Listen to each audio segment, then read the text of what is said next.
而家我哋嚟到呢度咧，要介紹你食下馬來西亞嘅一啲食物。好啊，你嚟到新加坡啊、馬來西亞呢度咧，佢哋一定要俾你食肉骨茶啊、海南雞飯啊嗰啲嘢。呢啲嘢我相信佢哋唔會買俾你食。第一個係糯米糕，唔出嚟嘅喂，好好味啊！呢個呢個咧唔係一樣嘅咩？唔係一樣嘅，唔係反轉咗。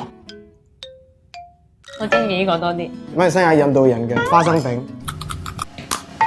哇，好硬喎呢餅，其實係好味啊呢個，但係唔可以食太多，因為我已經感覺到好油啦。呢個好似雞仔餅，哎呀，但係呢個係印度式嘅雞仔餅。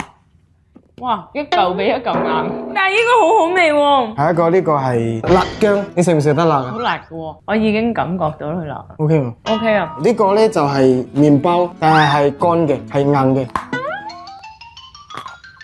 都係一嚿比一嚿硬，點解你哋啲嘢食咁硬嘅？呢個我哋叫做落地曲。落地曲。